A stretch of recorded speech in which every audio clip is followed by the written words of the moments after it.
ఈరోజు డేట్ వచ్చి 24. సో ఈరోజు బైక్ ఒకటి పార్సిల్ గురించి మాట్లాడమని వచ్చాం. సో ఇది తాడేపల్లిగూడెం రైల్వే స్టేషన్ అంట.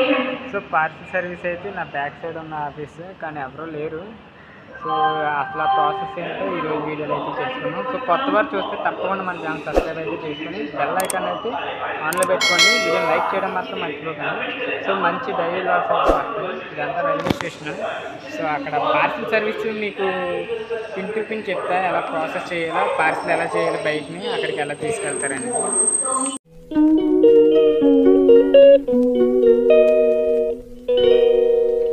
సో పార్సిల్ అయితే అడిగాము, 900 అయితే చెప్పారు. సో పార్సిల్ అయితే ఒక టికెట్ తీసుకోవాలంట. అండ్ అది పార్సిల్కి మళ్ళీ మనం ట్రైన్ టికెట్ ఏది వెళ్తున్నామో అది. సో బైక్ అయితే ఇది, ఈ బైక్ పార్సిల్ చేయవచ్చాలి.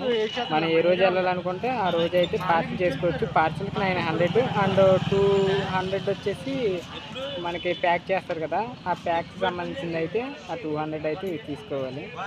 సో దాదాపు చాలా ప్రాసెస్ ఉంది. ఆధార్ కార్డు, బండి RC book and Aadhaar card, మన డ్రైవింగ్ లైసెన్స్ ఇక్కడ మనకి వస్తే ఆ జిరాక్స్ని అక్కడ ఎవరు రిసీవ్ చేసుకుంటారో అది కూడా మనోడే తీసుకునేలాగా అయితే అక్కడ చేసుకోవాలి. సో అది ప్రాసెస్ అయితే బండి పార్సిల్ ప్రాసెస్. ఇది రైల్వేకి అయితే వేయాలంటే అది. సో 900, పార్సిల్ ఛార్జెస్ 200, మొత్తం 1100 అయితే అవుతుంది ఈ బండి పార్సిల్కి. ఇది అంతా ప్యాక్ చేసేసి 900 అయితే తీసుకుంటారు, 200 పార్సిల్ ఖర్చు అయితే తీసుకుంటారు. హైదరాబాద్ ప్యాకింగ్ ఇది అయితే. ఈ బండికి అయితే ఈ సెన్సార్, లైటింగ్ సెన్సార్ అయితే లేదు. ఈ వైర్ అయితే బయట దొరకదంట, షోరూంలో కూడా ఉండవంట. అండ్ ఈ సెట్ మార్చాలి. ఇవి అయితే 2000 అంట ఇక్కడైతే షోరూంలో అయితే. సో షోరూమ్కి అయితే వచ్చాం. ఇవే తాడేపల్లిగూడి షోరూమ్, ఇది హీరో. అలానే నమస్తే. సో సెన్సార్లే అంట ఇదంతా. ఈ 2023 ఇది అయితే అడుగుదాం ఇక్కడ. సో అడిగితే ఈ ఎక్స్ట్రీమ్కి సంబంధించిన ఏ ఎక్విప్మెంట్ అయితే ఆన్లైన్లో ఆర్డర్లు పెట్టినా వీళ్ళ దగ్గరికి అయితే రావంట. ఇది సెన్సార్ బండి కాబట్టి ఎక్కువ రేట్ అయితే చెప్తున్నారు ప్రతిదీని పార్ట్స్. సో బయట మనం చేసుకున్న దానికి షోరూమ్ దానికి చాలా డిఫరెన్స్ ఉంటుంది. వాళ్ళు బయట వాళ్ళు ఏమో తక్కువ రేట్ చెప్తారు, ఈ షోరూమ్కి వచ్చేసరికి డబల్ రేట్ పడిపోతుంది. దీనికి ఉన్న సామాన్లు కూడా దొరకట్లేదు నిజం చెప్పాలంటే. ఏ షోరూమ్కి వెళ్ళి హీరో షోరూమ్కి రావు అని చెప్తున్నారు. అలాంటప్పుడు ఎందుకు ఏనా బొక్కకి ఇలాంటి బైక్లు అమ్ముతున్నారు? నాకు అదే డౌట్ వచ్చింది.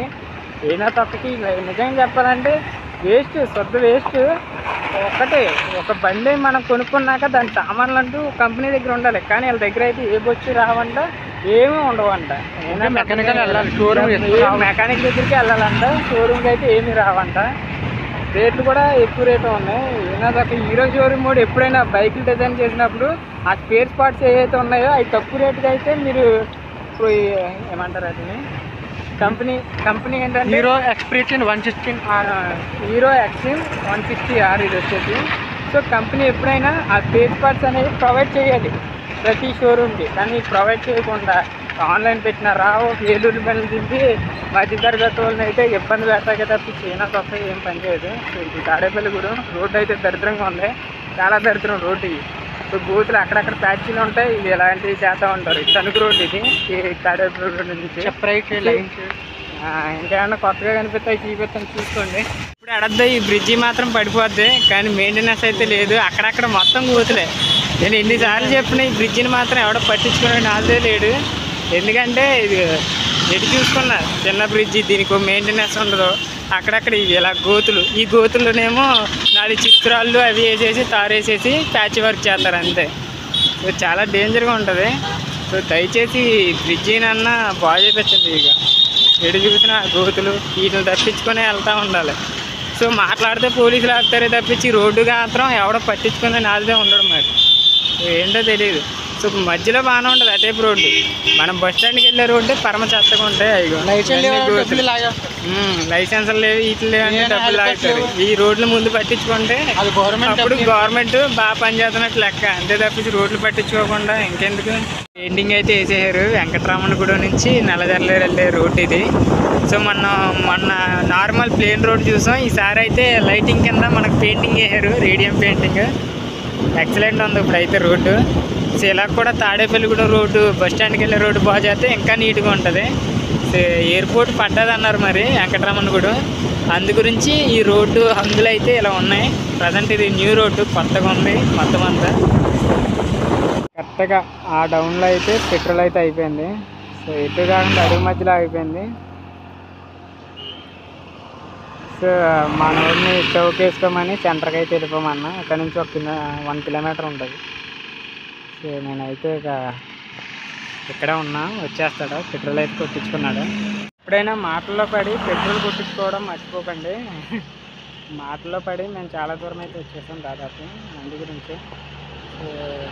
దాదాపు ఆ డౌన్ నుంచి 1 కిలోమీటర్ అయితే ఉంటుంది. అయితే ఎదురు ఉన్నాడు, వచ్చేస్తాడు. సో సరదాగా అందాక నడుపుతున్నాను నేను ఫ్రెండ్కి వెళ్తామని. సో ఈరోజు ఫ్రైడే కదా, ఎప్పుడు ఫ్రైడే ఏదో బ్యాడ్ డే జరిగిద్ది. ఈరోజు ఈ బ్యాడ్ టైం అనుకోవచ్చు ఫ్రైడేకి అయితే.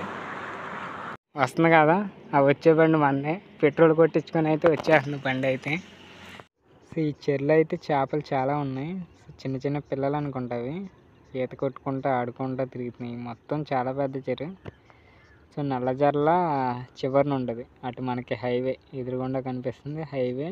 అండ్ ఇది థియేటర్, ఆ థియేటర్ దగ్గర చెరువు ఇది. ఇదంతా చేపల చెరువే. వర్షాకాలం మొత్తం చేపలన్నీ అటు సైడ్ అయితే పారిపోతాయి, వెళ్ళిపోతాయి. ఇదంతా ఓపెన్. ఇటు సైడ్ వచ్చేసి కాలేజ్, అటు సైడ్ అయితే ల్యాండ్ వైఎస్ఆర్ ల్యాండ్ అయితే ఇచ్చామని చెప్పారు కానీ ఇప్పటికి ఇవ్వాలా. ఇప్పుడు ప్రభుత్వం పట్టించుకుంటే బాగుండేది పాపం. సో అది అక్కడ సెంటేనా ఇచ్చింది, అటు సైడ్ 1 సెంట్ అయితే ఇచ్చారు. సో ఇప్పుడైతే ఇస్తే బాగుండేది. అలాగే ఇటు కాకుండా పోయినాయి. సీదీ రోడ్డు. టైం వచ్చి 6:30 అయింది. సో రిలయన్స్ మార్ట్కి అయితే వచ్చాం. సరదాగా ఇవన్నీ అయితే తిరుగుతాను. చాలా అంటే చాలా ఉన్నాయి ఇక్కడ మార్ట్లు. ఇదంతా వంట సామాన్లకు సంబంధించి. సో ఫ్రంట్ ఒక్కో స్టోర్ అయితే ఉంది.